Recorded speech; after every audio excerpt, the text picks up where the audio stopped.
Well, g'day, it's Justin here, and I really hope you enjoyed the trip down memory lane in our podcast series, The Rise and Fall of Easterfest. In the lead up to Easter, I thought I'd give you a little bit of extra content, and our first bonus episode is my conversation with Paul Colman.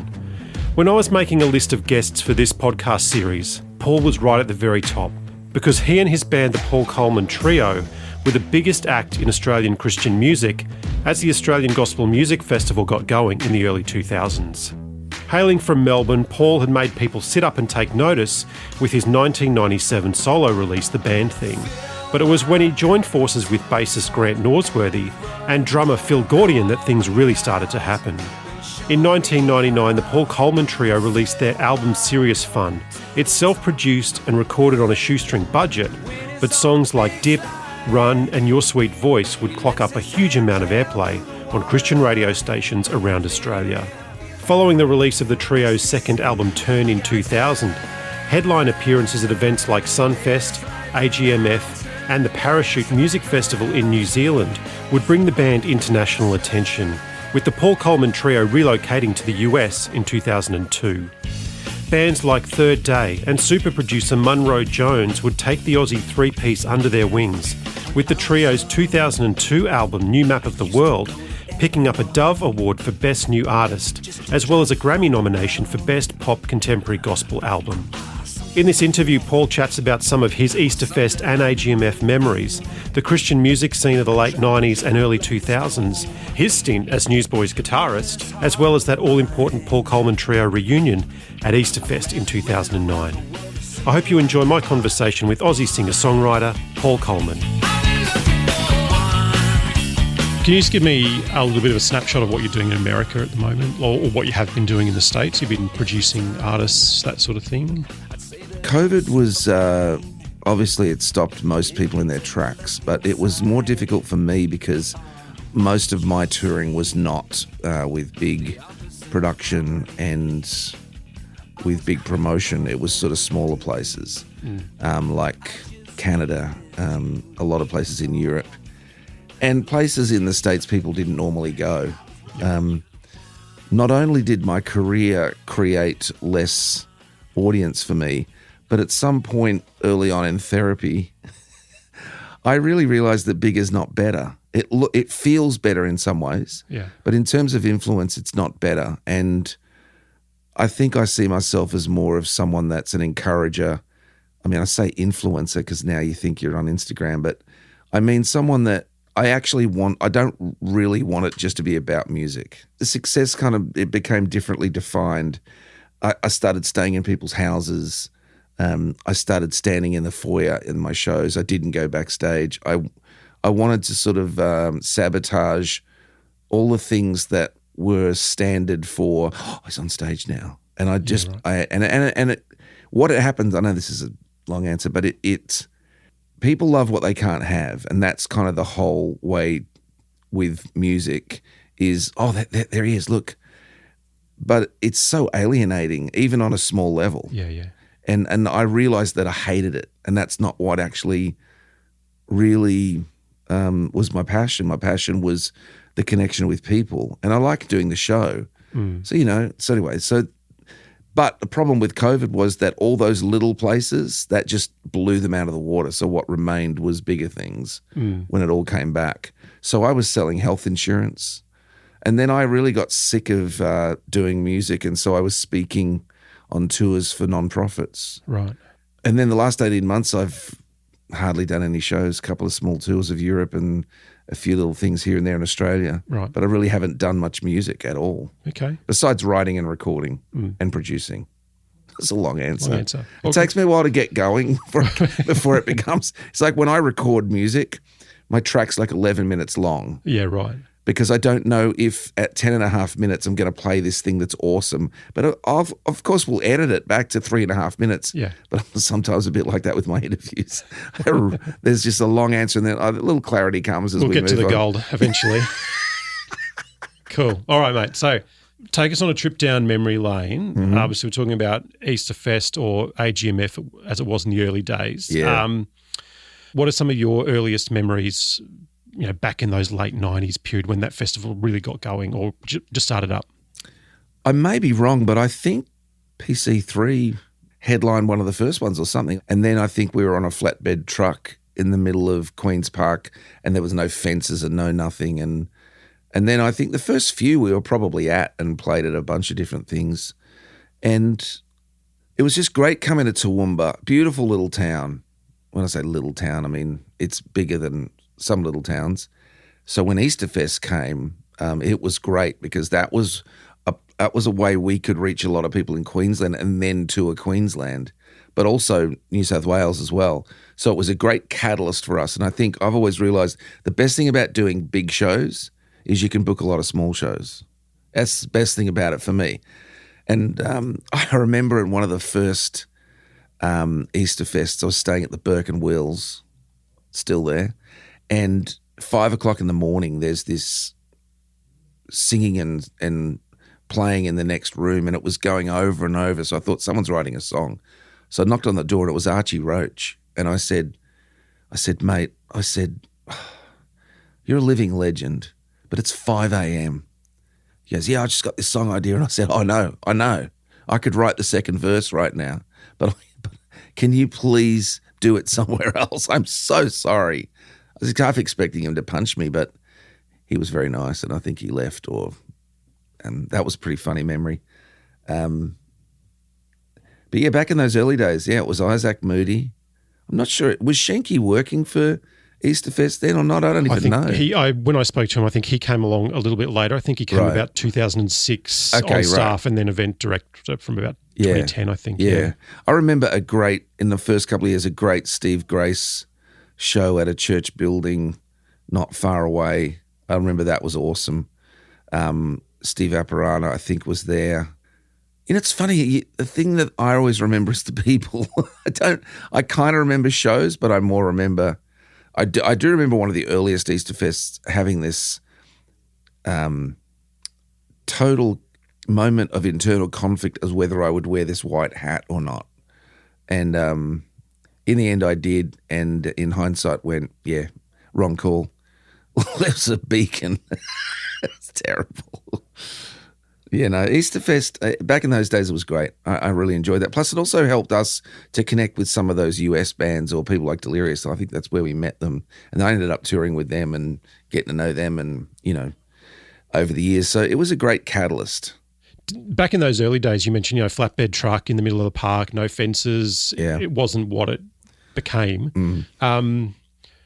Was that kind of a bit of a microcosm of the Aussie Christian music scene at that time? Like, it was still kind of, I guess, growing and embryonic, because there were bands like you, I guess you guys were kind of leading the charge, but there were other bands like Alabaster Box and bands like that who kind of definitely had aspirations to, try and crack the US. What was the scene like in the late 90s, early 2000s with, acts like that? When the trio got cracking, I remember I can't figure out whether this was clever or just driven maniac mode. But I remember researching by phone calls in every state and every denomination what they had on, like what were their things. So I found the Church of Christ had the big games, the SDAs had Big Camp, and they had that, and then the Kurrambong thing going on up there. And then over in Perth there was Saltbush. And then I got a list of all the church groups in all of the states. And so I just messaged all the people at these festivals and all the people at these big gatherings and whatever else and said, hey, we'll come for nothing. And all of us, have worked really hard as musicians, and now we're in our, early 30s or late 20s. And so we're good at what we do. We don't think we're good at anything else, but we'll come and serve, we'll come and do it. And so we went for almost nothing. But because we went to all those places, and then when we did those, we were able to book smaller places, it felt like in some ways we helped create some of that scene just from going, And then there was other bands like Compliments of Gus and like Alabaster Box, and we go, oh, can we come and play at your place? And then, yeah, can you sort out this for us? But I think Easterfest, or AGMF turning into Easterfest, gave us all a catalyst to try to go to America, because there was all these American artists And, you know, the video footage was incredible. The crowds were there. I think it was I don't know if without it, I don't know if it would have happened in a lot of ways. But also there was Sunfest too. And Forest Edge is the one in Victoria. But also Sunfest, which is where I met my mate Andy Goulet.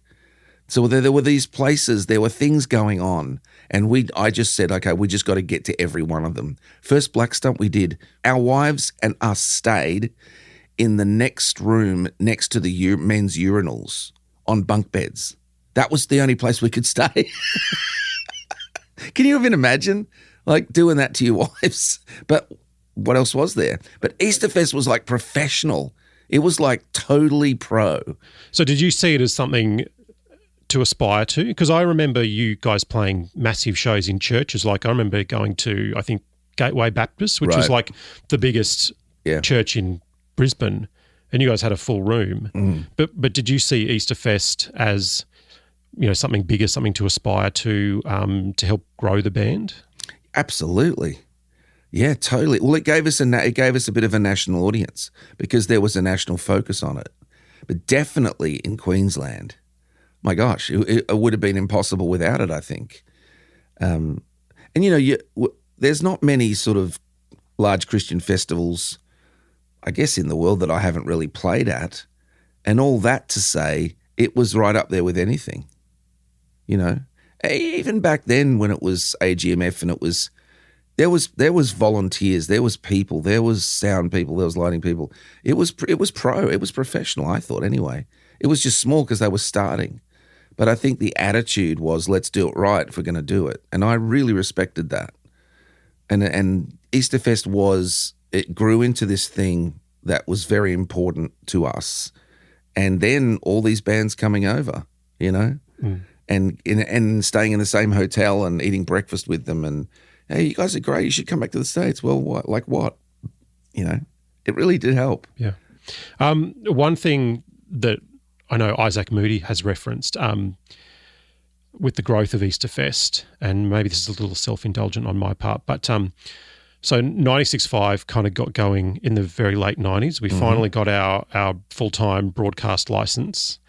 And so there was a bit of a scene in Brisbane. 96.5 had got up and running and growing, which I think then helped the audiences up in Toowoomba. But I know you've got a bit of a history with 96.5. Yeah, without 96.5, well, I don't know what I would have done. I think I must have come – I mean, I think I was here in the late – you know what it was? There was a thing called Groundswell. Yeah, I remember. Remember Groundswell? Yeah. I think it was 98, 97, 98. I don't know when it was. But I came up for that. And you know the gig that I had? The only gig I could get.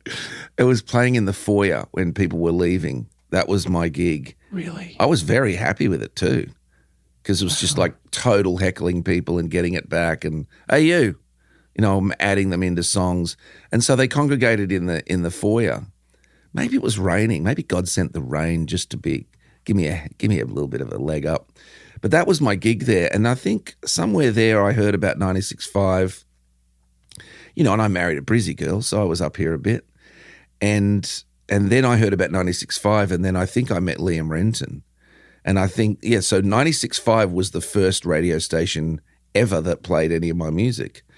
And then Liam and I became friends, and then I was always up here. But yeah, the relationship between 96.5 and Easterfest that's kind of probably inseparable. Maybe both would go, we were more around. But I think it's an inseparable thing.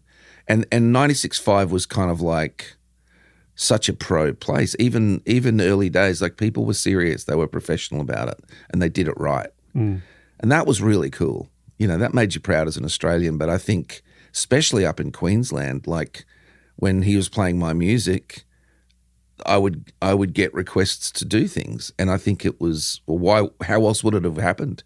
You know, so that relationship was huge, I think. Talk to me about the decision to go to the States. Maybe it's the sum of the parts of the journey of the band, but did you feel like the Easterfest Festival helped you maybe springboard from, I mean, because you guys were the biggest Christian act in Australia. Did you feel like that helped you springboard into the States, or was it the relationships you'd built with, I guess, bands like Third Day and stuff? Or? Yeah, Easterfest wasn't the only springboard. but it was definitely the biggest. But Sunfest was also big for us. Sunfest and Easterfest, all the fests. Because that Easterfest was where we met third day, and we opened for them for 3 shows. But we also, played with the Newsboys guys, and at the same time, there was also the great thing about Easterfest and things like Sunfest and Parachute in New Zealand was that they could be something that bands could come over for, and then they would do other shows. And so towards the late 90s, we weren't pulling a big crowd, but we were pulling a decent-sized crowd. And so they would attach us because they were selling tickets. I didn't really understand how that all worked then, but so they put us with them because we were creating a bit of attention for ourselves. So I think without those catalysts, it's hard to even imagine that we would have had the gall to think we could just move over there and do something.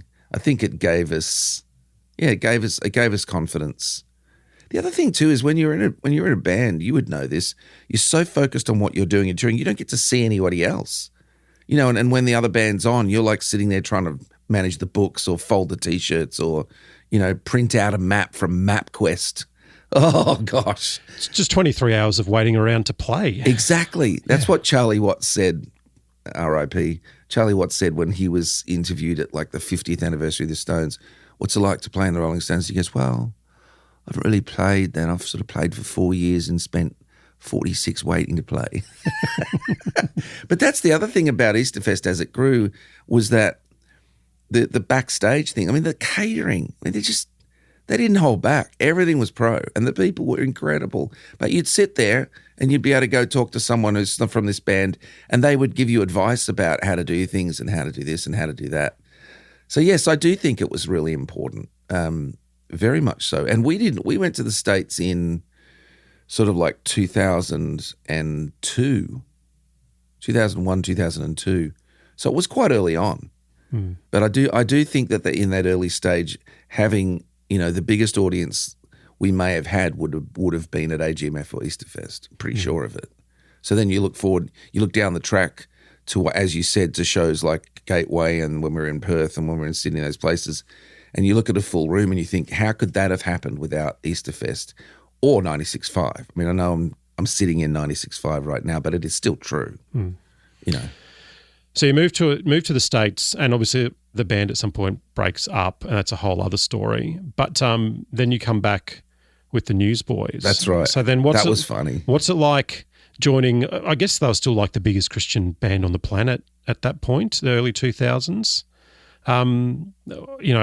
They're up there anyway. Yeah. What's that like coming back to Australia and you're not the front man anymore. You're the guitarist. What's that like playing it at Easterfest there? Actually, it was magic. It was magic because, personally speaking, I had run out of road in my own. I had gone as far as I could go in life with the emotional intelligence that I had. I'd gone as far as I could with the level of allowing God to be the boss in my life. I had run out of road. The steam train had run out of coal, and I don't know, that I never said that before. That just popped in my head. But I'd kind of run as far as I could, and I realized there was a lot of things in my life that needed addressing. And so after the trio did a solo record, it was with the Newsboys record label. But after that, I was still floundering. And so when Peter asked me to join the band, firstly I said, which band? I didn't know if he was talking about one on the label. I'm like, what? You want me to, really? And but then I saw it as an opportunity for me to just step back and let the overfilled steam train run out of steam, like just run out of it. Everything I'd ever done, I was in charge of, or my name was in. I'd always been the guy in the band, the spokesperson, and I had also started to realize that that my identity was in my gift and not my character. And my character was actually kind of not good. And not that I was going out and doing, it was more just internally. Just there was this massive like conflict where I went, you know what, I don't even know who I am in a way. I don't know who I am without my gift. Well, that's a guy thing. Is we identify with what we do, right? That's definitely a big male but trait, isn't it? also I had such I was bullied mercilessly, like, you know, really hardcore. And so I think what my therapist helped me started to realize was that, well, my first one, I wore a few out, but the first one helped me realize that at some point, the only place that people wanted to hear from me or where my personality worked was on stage. So where do you think I wanted to be? And I think I camped my whole life there. So what I'm saying is to build up to coming back to Easterfest, it's 2005, it's 2006, and I joined this band where I am not the main guy. And I am loving it because I'm so sick of the combination of my gift and my drivenness and projecting myself into this role that I need. You know what? It's like Keating said, it was the recession I had to have. It really was, though, just jokes aside. So when I joined that band, it was wonderful because I didn't really know what I wanted to do. I didn't know who I was. I didn't know the difference between my gift and me manipulating. I just didn't know. And so joining that band was wonderful. And I went to stage right and I'd never played a guitar above the 5th fret. And so I had to program a rig and I had to play these hooks that people knew, you know? And so it was like it took a lot of work. You know, it's like when you play an electric guitar compared to an acoustic guitar, it's really different. But when you're playing D on the 2nd fret and then you're playing D with 2 fingers like on the 9th fret or whatever it is, it's a different feel. It's completely different. And you can put it out of tune really quickly. So there was a lot of work. Whereas when I was the front man with my relationship with the audience, that was sort of fairly developed. I didn't really have to put any work into that. And then I just played chords and Adam Lester played the rest. And goodness me, didn't he? So there was so much about going into that band that for me was like a holiday from myself. And I was very proud to be in the band. So when I came back to Australia, it just felt really nice just to be with these blokes who had this thing and I was there with them. But honestly, the thing about joining Newsboys for me was it was a life choice. It wasn't a career choice. You know, I didn't do it to build my career up. I did it to get away from myself and disappear into a group. I went from a potato to mashed potato. It's a metamorphosis.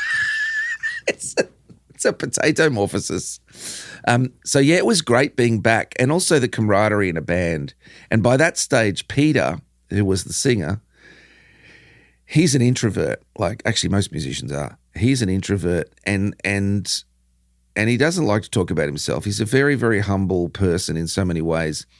And what he'd figured out and we'd figured out the year before, because Phil had left, was I was really good at prompting him at interviews because I knew the history of the band. I've known, you know, Peter played drums for my dad at Explo when he was 16, you know, in 1988 or something or whatever it was. So I've known those guys for a long time. So Peter would say, hey, we're doing interviews. And I'm like, okay. And I didn't say anything apart from things like the interviewer would go, so what's been going on? And Peter would look at me and I'd go, you know what, mate? I reckon you should tell him about Morocco. Tell him about that show. And he'd go, okay. And we even at Easterfest, when they were doing an interview, he actually asked the radio guy, can you please not interview me? Paul's going to interview me. Because I knew about him and I actually suddenly realized probably a better MC than I am a musician. I liked being a catalyst. So coming back, I felt very proud of the band and it was really, really enjoyable. But also, you know, when you go from the main guy to stage right, wasn't really using my gift. I was singing backing vocals and playing guitar and playing a role and I loved it.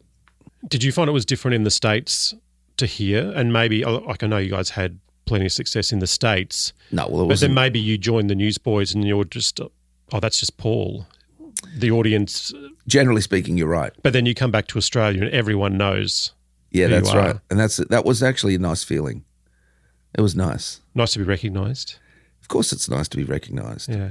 I think that by that stage, as I started to I know deconstruct is one of those words now, but I was deconstructing myself really. And so, yes, it was nice, but you know what it's like. We were talking about this before. When you're doing a job like that, like where there's no ceiling and there's no floor, nothing's ever enough. And then you come to a point where you come to the end of yourself and you suddenly go, what am I doing? What am I working for? Why am I doing this? That's where I was at. So yes, it was nice, but also I didn't need it like I used to think I needed it. So it was actually, in a bit way, it was sort of freeing as well. Plus the great thing about being in a band that your name's not in is that there's a corporate ego in a way. There's a group ego. So you can say, when I used to speak before, like 10 minutes before the Newsboys played on that Go tour, which went for 15 months, I came out and presented the band's mission and aid organisation, and I just said, "Hey, I'm Paul from the Newsboys," and they cheered, but it was because of the word Newsboys, and it was great. But I didn't use my last name. I ran away from it. Like I used every opportunity I could to not mention anything about my previous musical life when I was in that band. I really became a company man, and I loved it. I loved it. I wasn't trying to do any of. Now, sometimes when the opening act didn't turn up, the road manager would ask me to open, so I would, and I'd open for myself. That was fun too. It's a Spinal Tap moment. It's total Spinal Tap. Yeah. U2 did that on the Joshua Tree. They called themselves, they dressed up and played this hokey country music. I think they called themselves the Daltons. Yeah, right. That's cool. Yeah, pretty fun. So then what about, fast forward another couple of years and PC3 gets back together. That's right, Facilitated 2011. by Easterfest, if I'm not mistaken. 100%. So what's that process like of actually getting the band back together? Maybe there's some frayed relationships perhaps, or? Yeah, well, there definitely was. By this stage, I had done a bit of therapy, and so when the trio ended, relationally wise, it didn't end in a great place, and I'm responsible for that. Doesn't mean I'm to blame for everything, but I definitely am responsible for that as the leader. As I said, I wasn't in a great place. I was coming to the end of being able to live off that, the fumes of ego and drivenness and whatever else. So before that, though, I had reached out to the guys and I had apologized for a lot of stuff, and we were in a good place. And then we made a record. So Phil came to Nashville, and we made an album, made a record, and so then the Easterfest thing was the catalyst for all of that. But yeah, it was massive. Like without Easterfest, that would have never happened, not even close. And I think it was one of our best shows in some ways. Do you remember what it was like walking out on stage for that particular show? The reason I remember it is that I couldn't find my in-ear monitors. And Joel Smallbone, who was, I think, there with Rebecca, I think this was way before For King and Country, one of the sweetest people you'll ever meet in your life. And that their dad managed my dad in the 70s, so we go way back with the Smallbones. I was panicking, and it was like 9 minutes till we went on. He said, "Where are you staying? How did you come here?" I said, "This is this." He traced my steps and found them on the steps of my hotel and brought them back to me 90 seconds before I went on stage. Yeah, those boys, I promise you right now, you will never meet sweeter people in your life. They are just gorgeous people. All the Smallbones are. They're great people. But that's what I remember about that. So there was a bit of panic, and the last minute checks to my in-ear monitors were not good, and so I didn't have a good ear mix. And so I didn't enjoy the first 4 songs that much. That's festival life, right, though? You just got to get out there and do it, right? It wasn't the tech's fault. The other thing too is that I think the time that I enjoyed our band the most was just when it was the acoustic trio. I think it suited me better. It was so interactive. Like the reason that even happened was that in the late 90s, we had the 4-year delayed grunge thing. So we kind of got the grunge thing a few years later, and everyone was just wearing the poverty shirts and looking at their shoes and, whatever. And I said to the guys, we need to just be completely the opposite. Let's be funny. Let's be like the Wiggles with pop songs. When you guys did that, it always reminded me of like Crowded House. That's because exactly. they were funny as well. Systematically, yeah. But like Paul Hester was 100%. It was taken from the Wiggles and Crowded House. I'm sure of it. And so what you had was me, who was sort of like I'd been a wedding singer, and I'd done all this sort of stuff, which made me a good front man. But then you've got these two other guys who are just total pros, and total musician pros, and incredible at what they do. And they start to meld into me because Phil had never really talked. Might not have even talked backstage. Suddenly he's singing and he's interacting. Grant's always had that incredible ability to perform. So you put it together, and then so therefore when you do a big show, we had Jared from Compliments of Gus on keyboards, we had Adam Lester on guitar. When we did the big show, it sounded great, but it was never my sweet spot. But when those guys left and we went down to the end of the B stage, that's kind of my favorite thing. I like less slick stuff, and I like stuff that's a bit more, I don't know what's going to happen. That's when I really enjoy myself. So that's what I remember about the show. Bad in-ear mix. God bless Joel Smallbone, and this big sound. This just like I've watched it on YouTube, I think once. It was like a big sound. It was huge, and it sounds great. But I think that was yeah. But without Easterfest, I don't think that would have happened. I'm not even sure the record would have happened, because it was like, hey, do you guys want to come do Easterfest? We're going to reform. And it was like, we should do an album. Easterfest may have been the reason why we reconciled our friendships. I think it would have happened, but it was a catalyst for sure. It's bigger than just a music festival. Yeah. Yeah. Yeah.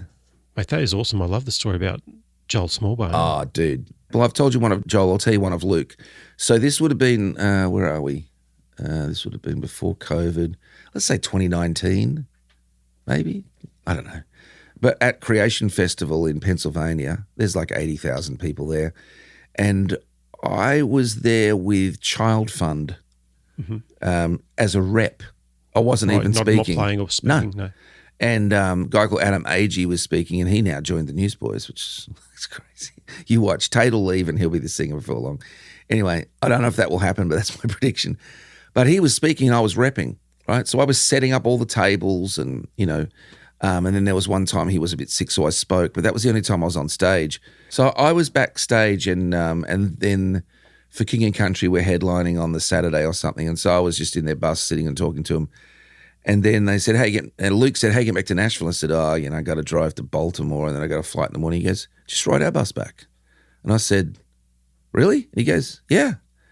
And I said, I don't think I can do that. And he goes, why? And I said, you're going to think I'm such a rock star, but really I'm just a little bit older and fatter. And last time I was in the top bunk, I rolled out and I nearly broke my arm. And he goes, you can have my bunk. And I'm like, what? So I have his bunk on the way back to Nashville. That's guy. I'm telling you right now, that's normal for them. Yeah.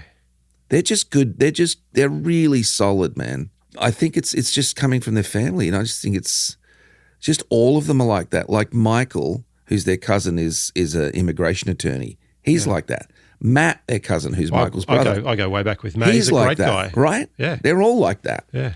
But, Joel's told me that, where was it? There was a big conference up here. It might have been the Uniting Church. It was around the time of the Sydney Olympics. Mm-hmm. And he didn't tell me what name he was, but he saw us there. And so we were like, oh, there's Paul Colman Trio. This wasn't Kuma? No, not Kuma. Kuma was awesome. I remember going to Kuma one year and... So sad that Kuma doesn't happen. That was incredible. You guys did some weird gig outside, like on a hill, and I was standing right behind Phil because I just started playing drums at this point. Oh, yeah. I'd become a drummer. I didn't know that. I would have spoken slower. I'm sorry. Yeah, how do you know drummers at the front door? You heard that one? Knocking gets faster. Yeah. I remember standing right behind Phil and just watching him play and being like mesmerised because he's like this total pro, kind of like session dude. You have no idea. Man, he is so good. You have no idea. Yeah. He's consummate. Yeah. The poor guy, though, spent 5 years with Grant and I telling him what drum fills to play. He must have been very nice. Oh, you have no idea. The patience on that man is like, he's like a Zen Presbyterian. He's just, gosh, yeah, just us like, no, go, bucka, da, da, da, da. He's like, all right. And then he does it. He does it, nails it, yeah. Kuma was very important. Is there anything else that maybe we haven't talked about a funny Easterfest? story? Funny story or something? The year that it rained, and I think Switchfoot were on stage and had to leave or whatever. Tents collapsed. Yeah, that was brutal. But I remember getting on a bus with Shinky's family, and he wasn't there. And I don't know why, I just went into dad mode and I kind of looked after him, and they were freaking out. Sometimes if other people are freaking out, what helps you not freak out is helping them not freak out, even though you're freaking out. Do you know what I mean? I don't know what that is. That was a very bonding experience for me with his family, and I've loved them ever since. And the other thing too is that I remember, I don't know whether this is a good thing about my personality or not, but I remember hearing wind of the fact that there was going to be a show in town in the square, and New World Sun were playing. I don't know, you probably don't remember this, but because I toured a lot with them, with the Newsboys and elsewhere, I play the blues harmonica, and so my name was Blind Man Coleman, and I would walk on stage and Joel would come and lead me out like the Blind Boys of Alabama. And then when he talked, I would face the wrong way and he'd go this way. And then usually when I left the stage, I'd fall over a chair or something. So I developed a good relationship with those guys. By the way, they're incredible. Yeah, I saw them a couple of times at Easterfest. Oh my gosh, yeah incredible. But I heard wind that there was going to be this show, and so I made sure that we were there too. I probably used words like "let us serve you," whatever, but really it was like, no, there's a crowd. We want to be in the middle of it. Sometimes it's hard to tell if God led that, whether God tolerated it, whether he was like, don't do that. All right, you're going to do it. All right, well, I'll still love you. It's really hard to know when you're very, very driven. But there was a lot of situations like that. This one you didn't ask for, and it's nothing to do with Easterfest, but I'll tell you anyway. So when I first started touring the States, this was before the internet. So I was cold calling, church youth groups, festivals, student groups, pubs, everything. And I'd go over 2 or 3 times a year for about 25 to 30 performances all over the country, and they were as eclectic as what's normal for a musician in Australia, right? But it was out there. I'd be at this biker bar in North Carolina, like really till 2 a.m. Then I'd be singing at First Baptist I'd be there at 8:15. They had no idea. Obviously, both crews would never get together, but I kind of liked them both. So I was just totally going for it, right? And the only show I could get in Nashville, and I had my mate Trevor Edwards with me. I don't know if you know Trevor Edwards, but he's a legend. And for a while, he was working with the trio and a lot of artists helping us. He's a legend. So we were there, and the only gig I could get in Nashville, so I could put Nashville on the flyer, was a leaders meeting for a youth group. There were 7 people. But at least I could say Nashville, Tennessee, right? Yeah. That was the point. So we go there, and I sing 3 songs, and then the lady sort of was, I don't think she meant to be dismissive, but she really was. And she was like, well, thanks, Paul. Cool. So now, guys, what we're doing, and I just sat there going, what am I doing with my life? This is terrible. And then, so the person who was sharing that night was this lady sitting next to some guy, and she started saying, when Matt leaves with the band and when I do this and when he goes away, and I'm thinking, oh, you know what? Maybe I'm here to encourage this band guy. I don't know. Turns out it's Matt Odemark from Jars of Clay. As soon as I heard that, I was like, Rrr! And so I follow them. They all said they were going out for a coffee or a dinner or something, and they didn't invite us, but I followed them. And so I went stalking Jars of Clay. 100%. So we I don't know where the place was, but we went to this place, and it was like a pub restaurant. And so Trevor's like, mate, what are we doing? And I go, dude, just follow me here. And he goes, fine. So we sat out in the lobby area, and I was like bored out of my brain. I was looking, there was this, it looked like a thing was like a game. And I realized that it asked you a question. You pressed the green button, and then it filmed you giving the answer. And I was just being a complete moron, so I just made everything like fake Australian stuff. So the thing was like, what was the traffic like today? And I go, mate, the kangaroos Oh my gosh, I couldn't get off the road. I was totally going the Steve Irwin thing as a joke. Yeah. And I did it for about half an hour. Next thing, Matt comes out. He's like, he's a really gentle, hey, how you doing? Nice to meet you. You know, and he was like, I saw them walk past. They didn't even see us. Trevor's like, what do we do now? So follow me. So he's getting in his car with his wife, right? And I go, hey, and he goes, oh, hey, you're the guy from the, and I'm like, yeah. I said, look, can I play you a song? And he goes, huh? I go, can I just play a song? And he goes, oh, we're just going home, you know, got a babysitter. And I'm like, just one song. And he goes, and so I go, Trevor, get my guitar. So Trevor goes to the car. And in the parking lot at like 9:30 at night, I'm sitting there going, sometimes you got to run into the arms of day. And he's just looking like a doe in the headlights. I can tell you right now, I'm not fabricating this story. Trevor will and Matt will clarify this story. I promise you, if you asked him separately. So I get to the end of it. He goes, well, thanks, man. And I go, before you go, can I just get a quote from you? And he goes, what? Like, I just something, you know, about my music. And he goes, oh, well, I don't know if I can. So I said, please, I'm desperate. And he goes, oh, okay. Just say Paul's music has had an impact on me. So then the next time I did a tour, that's what I led with, Joseph Clay. And I somehow got Matt's number. And I would just call him every few weeks. And he'd be like, oh, yeah, hey, I'm under my car right now. Can I call back? I go, yeah, mate, no worries. So 5 minutes later, no, I'm still under the car. And I just kept pestering. And I kept going. And then eventually we get signed to the same record label they're on. And at GMA week in Nashville, we're playing with them and Third Day at the Ryman, right? Ryman Auditorium. Grand Ole Opry, that one, yeah. And so I didn't realize that before we went on, they got Matt to come out and introduce us. And he goes, well, I don't know what to say about this band, but this guy stalked me in a parking lot and then he just got my number somehow and he never stopped calling it. And now they're here on our record label and with our agent, and now here they are, the Ryman, Paul Colman Trio. So it's like, as I said, it's hard to know. Does God just go, oh, you silly idiot, you know, you're so driven, but I love you, go for it, you know? And he just, or does he say, you know, you are outside of my blessing and you will self-destruct? I don't know.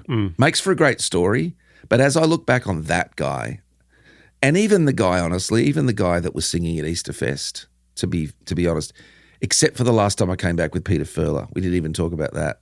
I came back when Peter Furler was solo. Yes, that's right. That's right. Yeah. I came back and played for him, and then did another show with him with I think Ivan up in Townsville, and that was fun too. Coming back with Peter. Oh, I got one other story. Am I just taking up all this time? That's all right. It's an Easterfest story. Okay, go for it. So the other one was just pure self-indulgence. But when we were with when I came back with the Newsboys in 2007, I think it was for Easterfest, we came to the country and we had 3 days to just get over the flight and whatever else. And everyone except Peter and I went to the Goldie, and I went with Peter up to the sunny coast to stay with his family. Because I said, I want to get to know your family. I want to see where you came from. You know, can you show me some of the places where you first played drums? And he said, yeah, we'll go and have a surf, on the beach where I was a surf lifesaver. And I said, I can't surf. And he goes, no, body surf. So the second day we get up early and we're out there and caught a few good waves, body surfing. And he goes, all right, next wave, a person who rides at the furthest, the other guy buys breakfast. I'm like, fine. I'm thinking, geez, your wallet's bigger than mine. All right, fair enough. So we like, this one? Nah, not this one. This one? Nah, not this one. And then we go, this one? He goes, yeah, this one. So I take it and I just get turned like a cork. It's a massive wave and it just dumped me. And I looked up thinking, well, this has happened to him too. And he's still out there. And then he catches this wave in, beautiful wave. And I go, what happened to you? And he goes, oh, that was a dumper. I wasn't taking that one. Anyway, then we drove from the sunny coast to Toowoomba in a rental car and got 2 speeding tickets. And I just messaged him the other day when I was just in Toowoomba, and I sent a picture of the road and I said, mate, remember this when we got a speeding ticket? And he wrote back 2 speeding tickets. That was a fun thing. But he used to sell, Lamingtons door to door in Toowoomba to businesses when he was a youngster. There you go.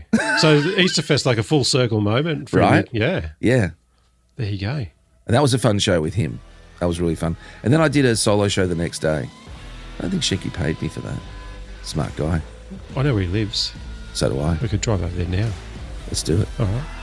I love Shinky. Good on you, mate. Mate, Thank you. that's better than doing it on my own.